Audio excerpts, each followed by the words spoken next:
Olá, bom dia, meus queridos irmãos. Muito obrigado pela sua comunhão, muito obrigado pela sua presença, muito obrigado pela sua ajuda em relação ao nosso canal, O Reino em Pauta.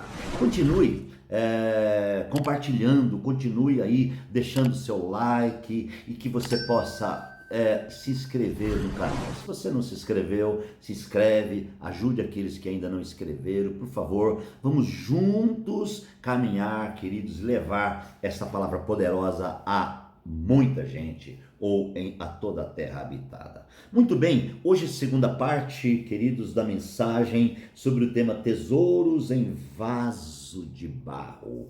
Olha, vamos ler o versículo 3 ao 5, que diz assim da segunda carta de Coríntios, capítulo 4, verso 3 ao 5. Mas se o nosso evangelho está encoberto, para os que estão perecendo é que está encoberto.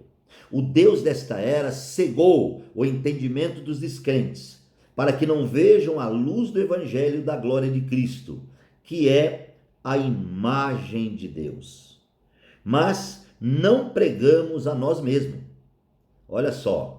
Mas a Jesus Cristo Senhor, e a nós como escravo de vocês por causa de Jesus. Aleluia, até aqui.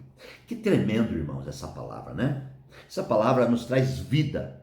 Falamos na primeira parte sobre o ministério, que é a vida, o ministério da vida, né? E agora, no versículo de número 3, diz, mas o nosso evangelho não está encoberto.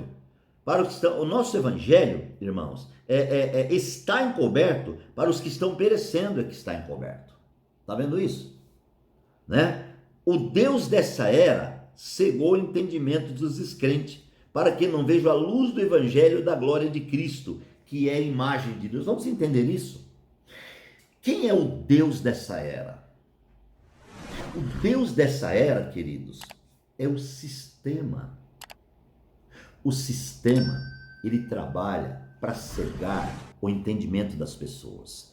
O sistema trabalha para levar as pessoas, queridos, à ruína, para levar as pessoas a viver uma vida longe da presença de Deus. Isso é terrível, porque as pessoas, elas não conseguem entender o plano de Deus, a visão de Deus. E quando ouvem uma mensagem, elas ficam pensando, puxa, não consegui entender nada, porque o Deus dessa era cegou o entendimento.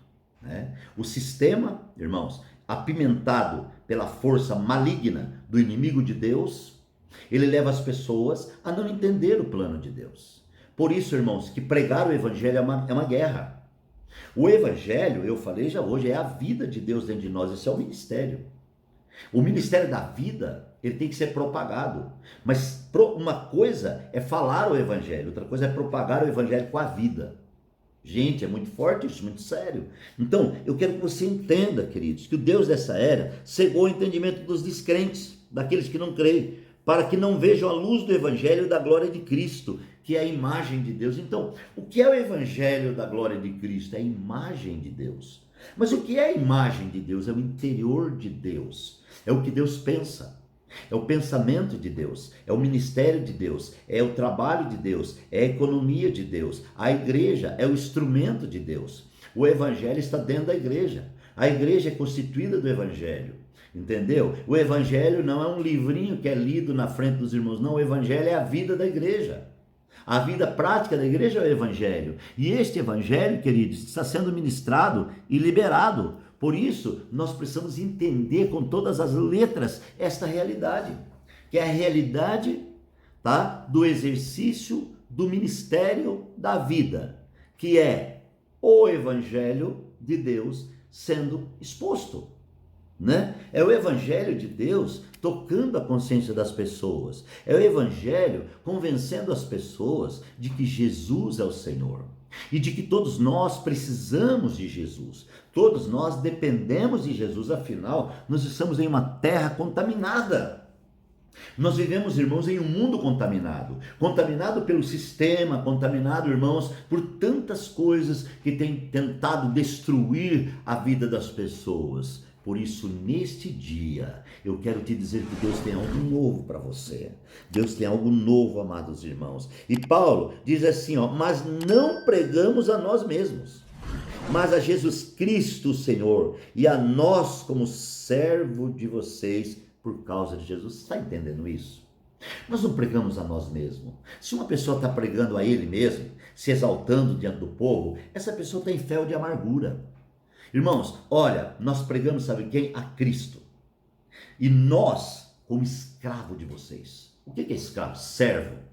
O que é o servo? Aquele que serve. Então, nós temos a constituição do serviço. Precisamos a cada dia viver o serviço de Deus. O exercício do evangelho tem um serviço. O serviço, irmãos, está relacionado à comunhão, à empatia, irmãos, que nos leva a estar vivendo no lugar dos santos, daqueles que estão sofrendo. Este é o evangelho. O evangelho é a vida expressa pela direção, pela unção e pela vida orgânica de Cristo. Aleluia! Então você vê que o evangelho não é aquilo que muitos de nós pensávamos, não é? Muitas vezes eu pensei que o evangelho era um livrinho que você vai ler diante das pessoas. Outras vezes eu pensei que o evangelho, irmãos, era o próprio livro chamado livro de capa preta. Depois agora eu entendo que o evangelho, ele é vivo, é uma realidade reinante, governante, que está dentro daqueles que creem. O evangelho é a condução da vida cristã em Deus, na terra. Você está entendendo isso? É tremendo entender isso, queridos. É tremendo viver a realidade desse evangelho. Então, aqui Paulo fala, olha, nós não estamos pregando um evangelho diferente, né? O evangelho que nós pregamos, sabe? É o evangelho que revela a realidade de Deus. A realidade da presença de Deus. É o evangelho que transforma a mim e depois transforma você. É o evangelho que fala comigo, que me toma, que levanta e que diz, eu vou revelar na sua consciência. Eu vou mostrar a você que a imagem de Deus está sendo restaurada. Oh, aleluia! O interior de Deus restaurado dentro do homem. O homem tem que sair da confusão do sistema deste mundo que o prende, que o amarra, que o engessa. O homem tem que sair e viver a realidade da presença manifesta de Deus e a vida de Deus governando a vida do homem. Sendo assim, o homem será feliz mesmo na terra. Sendo assim, o homem glorificará a Deus mesmo no meio das grandes lutas que ele está passando na terra. Este é um tempo de luta, mas o evangelho traz em nós a vida de Deus, a revelação de Deus, o poder de Deus, a unção de Deus, a glória de Deus. Amados irmãos, então, mediante tudo isso, nós caminhamos em vida, em novidade de vida, nós vivemos em uma nova dimensão de vida, porque Jesus Cristo é o Senhor. Você está entendendo isso? Você está compreendendo o que Deus está falando no seu coração? Você está conseguindo alcançar o poder desse evangelho, a glória desse evangelho, que trouxe, amados irmãos, vida e foi colocada em vasos de barro.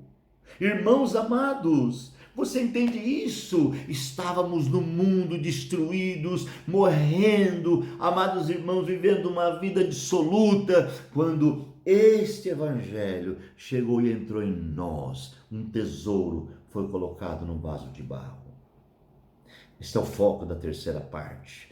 Queridos, mas eu quero que você entenda o que Deus está falando no verso 3 ao 5. Aleluia! Este evangelho, irmãos, ele pode estar encoberto para quem não crê. Mas para quem crê, este evangelho está claro. Esse evangelho já nos transformou.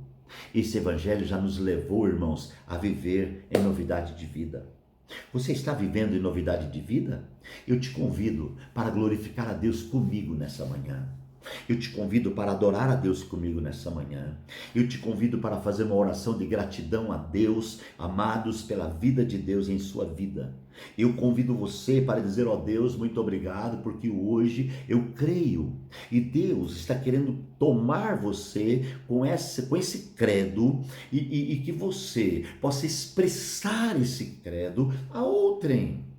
Ao semelhante àquele que muitas vezes é descrente, mas de tanto você expressar, ele vai se render, porque diz um ditado: água mole em pedra dura, bate, bate, até que fura, né? Aleluia, Deus não desiste, Deus não desistiu de você nem de mim, Deus nos comprou, Deus nos chamou, Ele não ficou olhando para nós dizendo, você é muito pecador, eu não vou te salvar, eu não vou entrar em você, não, irmãos, Ele entrou em mim e você, e agora Ele quer que eu e você sejamos a sua expressão.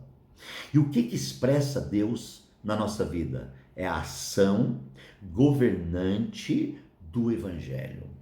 Este evangelho que eu disse na primeira parte, que tornou um ministério, o chamado ministério da vida, que está dentro de mim e de você.